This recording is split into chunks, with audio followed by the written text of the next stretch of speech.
Apakah perlu iPhone buat pakai MacBook? Menurut gua jawabannya nggak harus. Menurut gua MacBook bisa jadi daily driver sehari-hari tanpa harus ada di dalam ekosistem Apple. Kecuali kayak Apple Watch itu harus punya iPhone. Tapi kalau MacBook masih bisa sendiri, walaupun memang ada fitur khususnya juga kalau punya iPhone. Contohnya kayak iPhone Mirroring, Continuity Camera, copy paste dari MacBook ke iPhone atau sebaliknya.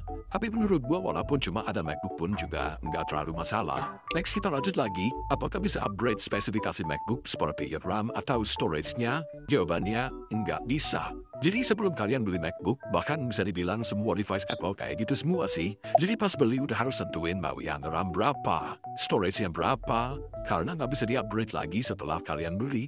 Sedikit info buat teman-teman yang mungkin belum tahu, upgrade storage atau RAM di produk Apple itu harganya lumayan mahal. Jadi kalau bisa pas kalian beli udah tahu butuhnya yang berapa. Next pertanyaan lainnya, apakah bisa install OS baru di MacBook yang udah nggak kebagian update OS? Jawabannya, gua nggak pernah coba sih, tapi dari yang gua baca di beberapa artikel, jawabannya bisa. Tapi caranya lumayan ribet dan ada kemungkinan besar bisa ngaruh ke performa MacBook kalian.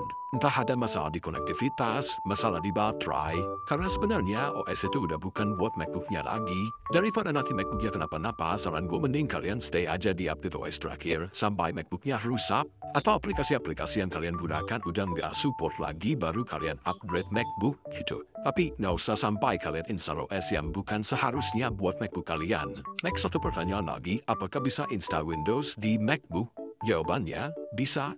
Teman-teman bisa pakai virtual machine kayak Parallels Desktop, jadi bukan native OS Windows, tapi pakai virtual machine. Walaupun kalau dari yang gue baca-baca, katanya overall berfungsi dengan baik, tapi tetap nggak selancar kalau misalnya di device yang memang buat Windows. Tapi paling nggak teman-teman bisa mengakses aplikasi yang khusus buat Windows, termasuk games yang tadinya khusus buat Windows juga bisa.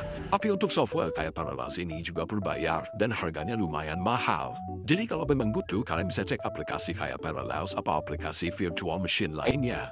Oke, itu dia pertanyaan-pertanyaan yang sering ditanyain seputar MacBook, dan semoga video kali ini bisa menjawab pertanyaan kalian. Dan teman-teman juga bisa share video ini ke orang lain yang mungkin juga punya pertanyaan yang sama kayak kalian.